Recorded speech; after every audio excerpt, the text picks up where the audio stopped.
होउची बात्या आइला भूमिकंप आइला वर्तमान प्रलय होइजिव समस्त सतर्क रह भैरवी डाकिब ये सब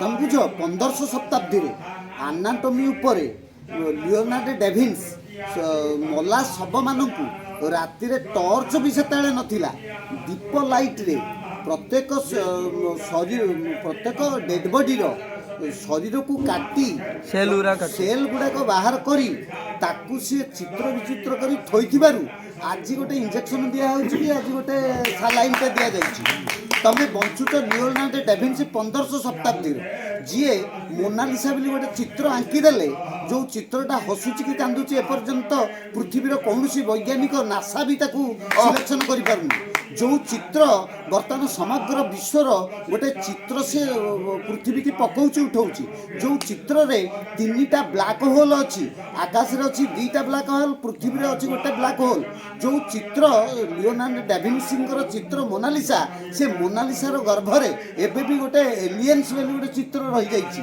जो चित्र रु उड़ाजहाज केमती हबो हेलिकप्टर केमती हबो लोक को ऑपरेशन केमती करा जिवो हार्ट ट्रांसफर केमती करा जिवो ब्लड सर्कुलेशन ता केमती हबो फुसफुस को केमती ब्लड सर्कुलेशन होउची जते बेले लियोनार्डो डैविन्सी कथा करिथिले सेते बेले आम युव समाज ताकू बुझुनी युव समाज केवल राम लक्ष्मण को पूजा करने समाज है राम लक्ष्मण चरित्र को ग्रहण कर लक्ष्मण परी भाईटे हुआ आदेश थिला जदि जदिबा कह आदेश थिला प्रभु श्री राम को सत्य पालन करी वनवास जावाकू लक्ष्मण भाई को सुरक्षा देवाई भाउज को सुरक्षा देवाई 14 वर्ष अनाहार रहिले 14 वर्ष अनिद्रा रहिले जहाँ श्रीमद भगवत गीता कहूँ गुड़ाकेश जे 14-12 वर्ष अनिद्रा रहिबो सी हूँ गुड़ाकेश एवं से जो प्रेम भातृप्रेम एवं पितृ सत्य पालन करने को पुओ जाऊँगी वनवास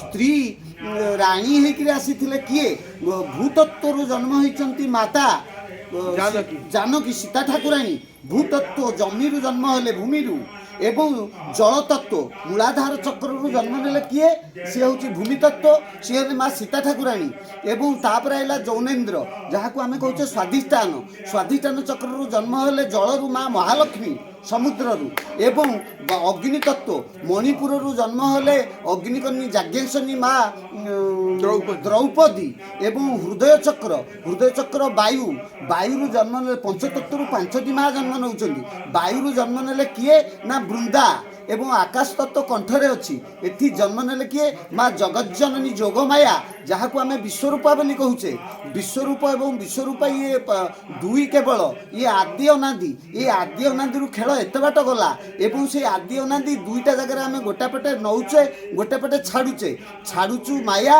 नौचु सत्य सत्य एवं माया मिछ एवं सतर खेल चली दिन रातिर खेल चली यही खेलटा जे जगी पार जगी जगन्नाथ पाइबू जगन्नाथ को जब जगीबुनी जगन्नाथ हो पारबुनि कि जगन्नाथ को जापरबुनि ये हूँ जगार खेल तेणु जग से गोटे कथा कहते जगन्नाथ कहउछंती जगन्नाथ शुण जगन्नाथ कहउछंती जगन्नाथ शुण जगत भितरे माया होइछि भी आण एक जगा पघा धरी टाणुछि जगाकू जगा जगा जगा जगी कहबी काहाकू गोटे जगह रथ उपर बही गोटे जगह पघा धरिकी टाणुची गोटे जगह घंट बजाऊँच गोटे जगह डाहुक होगी बेत बाड़ौची गोटे जगह हरिबोल दौची गोटे जगह नड़िया बाड़ौची गोटे जगह सब योजना करिछि गोटे जगह बढ़ई से जगा ये जगत रे केवल जगार खेल चली ये माया को जदि बुझीगल तेणु जगत हूँ जहाँ कहले बाबा तानेश्वरी बाबा जो जो व्यक्ति हूँ समदर्शी समदर्शी जो नर ତାପାଦେ କୋଟି ନମସ୍କାର। ତେଣୁ ସମଦର୍ଶନ କର। କାହାକୁ ଗାଳି କରୁଛ, କାହାକୁ ଠକି ଦେବାକୁ ଚାହୁଁଛ, ସେଇ ନାରାୟଣକୁ। ବ୍ୟକ୍ତିଟି ଯେତେବେଳେ ବିଦାୟ ନେଉଛି ଏ ସଂସାରରୁ, ତମେ କହୁଛ ନାରାୟଣ ଛାଡ଼ିଗଲେ। ବ୍ୟକ୍ତିର ଯେତେବେଳେ ଜମିଟାକୁ ଲୁଟି ନେଲ, ବ୍ୟକ୍ତିଟାର ଯେତେବେଳେ ଟଙ୍କା ପଇସା ଲୁଟି ନେଲ, ସେତେବେଳେ କାହାଠୁ ନେଲ? ନାରାୟଣଙ୍କଠୁ ନେଲନି କି? ତାହେଲେ କାହାକୁ ଠକୁଛ? ନାରାୟଣକୁ ଠକୁଛ। ତେଣୁ ତୁମେ ତୁମ ପାଇଁ ଏ କର୍ମ କରୁଛ। ତୁ ଯାହା କରୁଛୁ ବାପା ତୋ ପାଇଁ। ତୁ କର୍ମ ଯାହା କରିଛୁ, ଇଷ୍ଟକର୍ମ, ଅନିଷ୍ଟ କର୍ମ, ମିଶ୍ରିତ କର୍ମ ଫଳ ଶ୍ରୀମଦ ଭଗବତ ଗୀତା 2ୟ ଅଧ୍ୟାୟରେ କହିଛି, କର୍ମେଣେ ବାଧିକାରସ୍ତ ମା ଫଳେନ କଦାଚନ। ତୁମେ କର୍ମ ଯାହା କରିବ ଫଳରେ ଆଶା ରଖିବନି, ନୁହଁ, ଫଳରେ ଆଶା ରଖି କର୍ମ କର। ଇଷ୍ଟକର୍ମ କଲେ ଇଷ୍ଟକର୍ମର ଫଳ ପାଇବ, ଅନିଷ୍ଟ କର୍ମ କଲେ ଅନିଷ୍ଟ କର୍ମର ଫଳ ପାଇବ। ଏବଂ ତୁମେ ଯଦି ମିଶ୍ରିତ କରିବ, ଇଷ୍ଟ ଅନିଷ୍ଟ ମିଶ୍ରିତ କର୍ମ କରିବ, ତାହେଲେ ତୁମେ ଇଷ୍ଟ ଅନିଷ୍ଟ ମିଶ୍ରିତ କର୍ମ ଫଳ ପାଇବ। ତୁମେ ଯେଉଁ ଦୁଃଖ ଭୋଗୁଛ, ତୁମେ ଯେଉଁ ରୋଗ ବ୍ୟାଧିରେ ପଡ଼ିଛ, ତୁମର ଯେଉଁ ଅସହାୟତା ଆସିଛି, ଏଥିପାଇଁ ଭଗବାନ ଦାୟୀ ନୁହନ୍ତି। ଏଥିପାଇଁ ତୁମେ କର୍ମର ଫଳ ଭୋଗୁଛ। ତୁମେ କର୍ମକୁ କରିଛ। ତେଣୁ ତୁମେ ତୁମ ପିତାମାତାଙ୍କୁ ଉପଯୁକ୍ତ ମାର୍ଗରେ ସେବା କର। ତୁମ ପିତାମାତା ହେଉଛନ୍ତି ପରମ ଦେବତା। ଘର ଦେବତାକୁ ଛାଡ଼ି ଯଦି ପର ଦେବତା ପୂଜିବାକୁ ଆସିବ, ତୁମକୁ କିଛି ପ୍ରାପ୍ତ ହେବ ନାହିଁ। ତେଣୁ ତୁମକୁ ବୁଝିବାକୁ ହେବ ଯେ ମୁଁ କେଉଁ କର୍ମ କରିବି। ସେଥିପାଇଁ ଗୁରୁଙ୍କର ଆବଶ୍ୟକତା ଅଛି। ସେ ପ୍ରଥମ ଗୁରୁ ହେଉଛି ତୁମର ମାତା ଗୁରୁ। ମାତାଶ୍ଚ ଜଗଦମ୍ବିକା, ମାତାଶ୍ଚ ପରମେଶ୍ୱରୀ, ମାତା ଧରିତ୍ରୀ ରୂପାତୁ, ମାତୃରୂପା ନମସ୍ତୁତେ। ତେଣୁ ମା ହେଉଛି ପ୍ରଥମ ଦେବୀ, ମା ହେଉଛି ପ୍ରଥମ ଦେବତା। ଯିଏ ତୁମକୁ ଭାଷା ଶିଖେଇଲା, ଯିଏ ତୁମକୁ ଖାଦ୍ୟ ଦେଲା, ଯିଏ ତୁମକୁ ଜନ୍ମ କଲା, ଯାହାର ସ୍ତନରୁ ତୁମେ ଅମୃତ ପାନ କରି ଏ ସଂସାରକୁ ଆସିଲ, ମାକୁ ତୁମେ ଭୁଲିଗଲ, ପିତାକୁ ତୁମେ ଭୁଲିଗଲ। ତେଣୁ ଏ ଜଗତରେ ତୁମକୁ ଅକାଳ ପଡ଼ିବ, ଏ ଜଗତରେ ତୁମକୁ ବ୍ୟାଧି ଆସିବ। ତୁମେ ନିଶ୍ଚିତ ଭାବରେ ଦୁଃଖ ଆଉ ସନ୍ତାପରେ ସନ୍ତାପିତ ହେବ। ଯଦି ତୁମେ ପିତାମାତାଙ୍କୁ ଆଦର କରିବ, ଯଦି ତୁମେ ପିତାମାତାଙ୍କୁ ମନେ ପକାଇବ, ଯଦି ତୁମେ ମାତା ଗର୍ଭରେ ଯାହା ଭଗବାନଙ୍କୁ ଶପଥ କରି ଆସିଛ ଯେ ପ୍ରଭୁ ମୁଁ ମା ଗର୍ଭରୁ ଯେତେବେଳେ ଭୂମିଷ୍ଠ ହେବି ତୁମର ନାମ ନେବି, ସେ ନାମଟି କ'ଣ? ସେ ନାମଟି ହେଉଛି ଅନାମ, ଅଜପା। ଯେଉଁ କଥାଟା କହିଛନ୍ତି ଭଗବାନ ଶ୍ରୀକୃଷ୍ଣ ଉଦ୍ଧବକୁ, ଆରେ ଉଦ୍ଧବ, ଜୀବ ଭଜୁଛି ରାତ୍ର ଦିନ, ତୁ କିସ ଭଜିବୁ ଅର୍ଜୁନ? ହେ ଅର୍ଜୁନ, ତୁ କ'ଣ ଭଜିବୁ? ଏ ଉଦ୍ଧବ, ମାଳା ତିଳକେ ମୁହିଁ ନାହିଁ। ଶୁଣ ଉଦ୍ଧବ ମନ ଦେଇ, ଏ ମାଳା ତିଳକ କେବଳ ଆମେ ପ୍ରଭୁଙ୍କ ସେବା ପାଇଁ ଏସବୁ କରିଛୁ। ଫୁଲମାଳ ପଡ଼ିଲାଣି ଘଣ୍ଟେ ହେଲା, ବେକରେ ରଖା ହେଇଛି ପ୍ରଭୁଙ୍କ ମାଳ, ପ୍ରଭୁଙ୍କ ବେକରେ ଥାଉ। ମୁଁ ତାକୁ ଗ୍ରହଣ କରିନାହିଁ, ପ୍ରଭୁ ଗ୍ରହଣ କରିଛନ୍ତି। ପ୍ରଭୁ ଯେତେବେଳେ ଚାହିଁବେ ଫୁଲମାଳ ଗ୍ରହଣ କରିବେ, ପ୍ରଭୁ ଯେତେବେଳେ ଚାହିଁବେ ଫୁଲମାଳ କାଢ଼ିଦେବେ। ଇଏ ପ୍ରଭୁ ଯେତେବେଳେ ଚାହିଁବେ ଇଏ ହୃଦୟରେ ବସିଛନ୍ତି ବୋଲି କଥା ପଦେ ବାହାରୁଛି, ପ୍ରଭୁ ଯେତେବେଳେ ଚାହିଁବେ ଏ ହୃଦୟରୁ ବାହାରିଯିବେ। ତେଣୁ ପ୍ରଭୁ ନାରାୟଣ ରୂପରେ, ପ୍ରାଣ ରୂପରେ ମା ଗର୍ଭରେ ଯେତେବେଳେ ଆମେ ଥାଉ, ମା ଗର୍ଭରେ ଥିଲାବେଳେ ନାଭି ନାଡ଼ଟା ମା ସାଙ୍ଗରେ ଲାଗିଥିବାରୁ ନାଭି ନାଡ଼ରେ ପ୍ରାଣ ଗ୍ରହଣ କରୁଥାଏ ଶିଶୁ, ନାଭି ନାଡ଼ରେ ଖାଦ୍ୟ ଗ୍ରହଣ କରୁଥାଏ ଶିଶୁ, ନାଭି ନାଡ଼ରେ ଜ୍ଞାନ ଗ୍ରହଣ ସଂସ୍କାର ଗ୍ରହଣ କରୁଥାଏ ଶିଶୁ। 84 ଆଙ୍ଗୁଳର ନାଭି ନାଡ଼, 84 ଆଙ୍ଗୁଳର ପଇତା। କପା ଗଛ ମୂଳେ ଗାଈ ହୋଇଥିଲା ବନ୍ଧା, ସେ କପାକୁ ଗାଈ ଖାଇ କରିଥିଲା ଫନ୍ଦା। 84 ଆଙ୍ଗୁଳ ସୂତା ନବଗୁଣରେ ଫନ୍ଦିଲେ, ତ୍ରିଗୁଣ ରଜୁରେ ତାକୁ ବ୍ରହ୍ମସୂତ୍ର ଗାୟତ୍ରୀ ସାବିତ୍ରୀ ମନ୍ତ୍ରରେ ତାକୁ ପଇତା ଗଢ଼ିଲେ। ତେଣୁ ଏ ପଇତାର ସୂତ୍ର ହେଉଛି ଏ ନାଭିନାଡ଼। ଏ ନାଭିନାଡ଼ଟା ଯେତେବେଳେ ସନ୍ତାନ ଭୂମିଷ୍ଠ ହୁଏ, ଭୂମିଷ୍ଠ ହେଲା ପରେ ନାଭିନାଡ଼ଟାକୁ ଯେତେବେଳେ ନିର୍ଦ୍ଦିଷ୍ଟ ଗୋଟେ ଆଙ୍ଗୁଳରେ କାଟି ଦିଆଯାଏ, ଗୋଟେ ନିର୍ଦ୍ଦିଷ୍ଟ ଗୋଟେ ଅନ୍ତରରେ, ସେତେବେଳେ ତାକୁ ଗୋଟେ ଗଣ୍ଠି ପକାଇ ଦିଆଯାଏ। ନାଭିନାଡ଼ଟାକୁ ଏନ୍ତୁଡ଼ି ନିଆଁରେ ସେକିଲା ପରେ କିଛି ଦିନ ପରେ ସେ ନାଭିନାଡ଼ଟି ଖସି ପଡ଼େ। ନାଭିନାଡ଼ ଖସିଗଲା, ଉପରେ ପଡ଼ିଥିଲା ଗଣ୍ଠି ବି ହଜିଗଲା। କିନ୍ତୁ ଦେଖ ତମେ ସମସ୍ତଙ୍କ ନାଭିରେ ଗୋଟେ ଗଣ୍ଠି ପଡ଼ିଛି। ଇଏ ନାଭି ଗଣ୍ଠିଟାକୁ କିଏ ପକେଇଲା? ଇଏ ହେଉଛି ଶୂନ୍ୟ ଗଣ୍ଠି, ଇଏ ହେଉଛି ବ୍ରହ୍ମ ଗଣ୍ଠି। ଏଇଠି ବ୍ରହ୍ମ ଗଣ୍ଠି ରହିଛି, ଏଇଠି ରହିଛି ବଜ୍ର ନାଡ଼ି। ଏଇ ବଜ୍ର ନାଡ଼ି ଆପଣ ଯେକୌଣସି କର୍ମ କରନ୍ତୁ, ଗୋଟିଏ ଛୋଟିଆ ଗୋଡ଼ି ଉଠାନ୍ତୁ, କଲମରେ ପଦେ ଲେଖିଦିଅନ୍ତୁ, ପଦେ ଧୀରେ ମା ବୋଲି ଡାକି ଦିଅନ୍ତୁ, ନାଭି ମୂଳ ଟାଇଟ୍ ହେବ। ଆପଣ ଡାକ୍ତରଖାନାକୁ ଯାଆନ୍ତୁ, ନାଭି ମୂଳରେ ଡାକ୍ତର ହାତ ମାରିଦେବ। ନାଭି ମୂଳରେ ସବୁ ରହିଛି। ସେଇଠି ଅଛନ୍ତି ବୈଶ୍ୱାନର ଅଗ୍ନି, ସେଇଠି ଅଛନ୍ତି ବ୍ରହ୍ମା, ସେଇଠି ଅଛନ୍ତି ସାବିତ୍ରୀ, ସେଇଠି ଅଛି ହଂସ। ହଂସ ସେଇଠି ଖେଳୁଛି। ଇଏ କଳହଂସର ଖେଳ। କଳହଂସ ଦୁଇ ଜାଗାରେ ଖେଳୁଛି। ଗୋଟେ ଜାଗାରେ ହଂସିନୀ ଖେଳୁଛି ଆଜ୍ଞା ଚକ୍ରରେ, ମାୟାରେ। ତମକୁ ଏ ଜଗତଟା ମାୟା ଦେଖାଉଛି, ନାରୀରେ ମୋହିତ କରୁଛି, ସମ୍ପତ୍ତିରେ ମୋହିତ କରୁଛି। ତେଣୁ ତମେ ଏ ଜଗତରେ ମାୟାରେ ପଡ଼ିକିରି ମୋହିତ ହୋଇସାରିଛ। ତେଣୁ କଳହଂସ ଖେଳୁଛି ଆଜ୍ଞା ଚକ୍ର, ତ୍ରିକୁଟ ପରମ ଧାମ। ତ୍ରିକୁଟରେ ଖେଳୁଛି ଗୋଟେ, ହଂସ ଖେଳୁଛି ନାଭିରେ। ହଂସ ହେଉଛି ବାହନ କାହାର? ନା ମା ସରସ୍ୱତୀଙ୍କର। ହଂସ ହେଉଛି ବାହନ କାହାର? ନା ସିଏ ହେଉଛି ବ୍ରହ୍ମାଙ୍କର। ତେଣୁ ଇଏ ସମସ୍ତେ ଗୋଟିଏ ଗୋଟିଏ ପଦ୍ମ ଧରିଛନ୍ତି। କେଉଁ ପଦ୍ମ? ମା ମହାଲକ୍ଷ୍ମୀ ଗୋଟିଏ ଫୁଟା ପଦ୍ମ ଧରିଛି, ମା ମଙ୍ଗଳା ଗୋଟେ ଅଫୁଟା ପଦ୍ମ ଧରିଛି। ଗୋଟିଏ ପଦ୍ମ ଧରିଛନ୍ତି ସୂର୍ଯ୍ୟ, ଗୋଟିଏ ପଦ୍ମ ଧରିଛନ୍ତି ବ୍ରହ୍ମା, ଗୋଟେ ପଦ୍ମ ଧରିଛନ୍ତି ଶ୍ରୀକୃଷ୍ଣ। ଇଏ ପଦ୍ମ ଗୁଡ଼ିକ କ'ଣ? ଇଏ ପଦ୍ମବନର କଥା। ପଦ୍ମବନର ଶାନ୍ତ ହେଉଛନ୍ତି ମାଟି କଥା ଶାନ୍ତ ଅଚ୍ୟୁତ ମହାପୁରୁଷ। ଇଏ ପଦ୍ମବନର କଥା।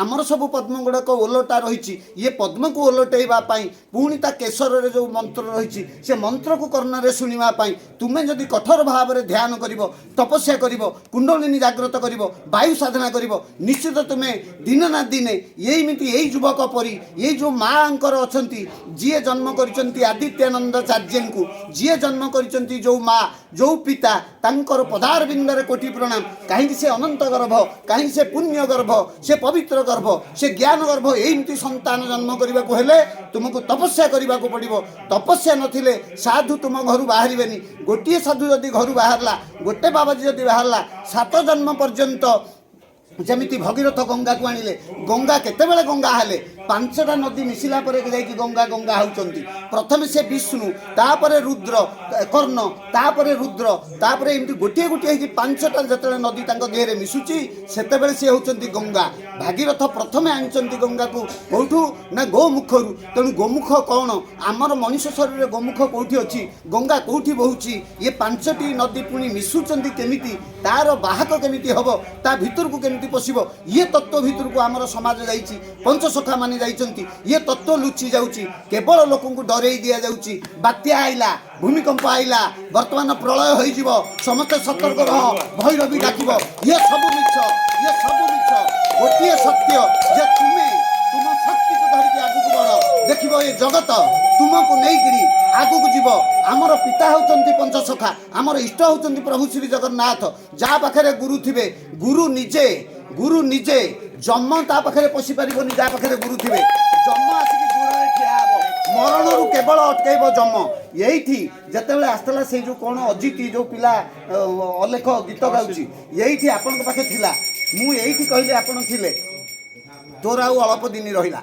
कहला मु नाम नौ मुगले तते कौ नाम रक्षा करि परिबनी ठीक 15 दिन पर एक्सीडेंट हैला भयंकर एक्सीडेंट मरी जाई थांदा खंडगिरी रे मु यज्ञ करूची 2 जण ताकू टेकी टेकी एडे बड़ पहाड़ उच्चा नेले पाद तले लंब पेला तार सब भांगी भुंगी कुचकुचा हो जाई सब छिन छत्र प्रभु आपण को जो रक्षा हो गला मुगली कोन ना जेतेबेले आपण मते कहिथिले मु मानि नथिली 15 दिन ठीक 15 दिन रे मोर एक्सीडेंट हैला मु भयंकर अवस्था हो गली ये काहे कहीं घटला कथा ये कथा घटार कथा होची जे जदि गुरु कृपा करदेवे से तारी मुंडर से दिन हाथ थई गुरु कही जे जा तते जम निश्चित क्षमा करिवो आर जन्म पर्यंत तोर जो पुण्य जो आनिके आसीचु से पुण्यटा को ए जन्म तते फेरे दिया गला जीवन तो रक्षा बजा से रक्षा हो गला तेणु सी जाई गुरु पाद तले पड़ी कहला गुरुदेव मते तुम्हें रक्षा कल तेणु गुरु जो थे शिष्यर किसी अमंगल हेनी तेणु गुरु सेवा कर पितामाता होचंती परम देवता परम गुरु तांकर सेवा कर गुरु को भक्ति कर गुरु निंदा कर नहीं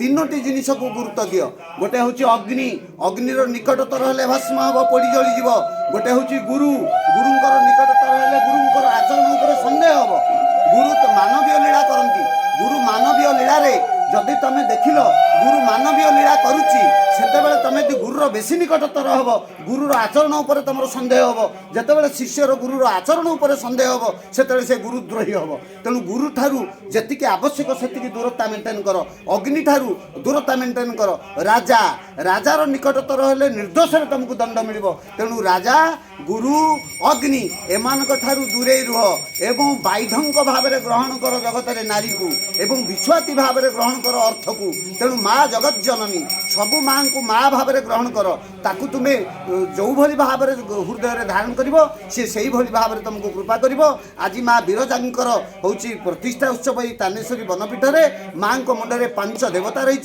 से अग्र पूज्य गणनायक अच्छा अष्टलक्ष्मी माँ महालक्ष्मी अच्छा तेणु माँ विरजा को जदि थरे दर्शन कर 10 थर श्री जगन्नाथ दर्शन संगे सामान तेणु तुम्हें माँ विरजांकर प्रतिष्ठा उत्सव में समस्त मंगल हो समस्ते गुरु प्रेम और पितामाता प्रेम जय श्री जगन्नाथ।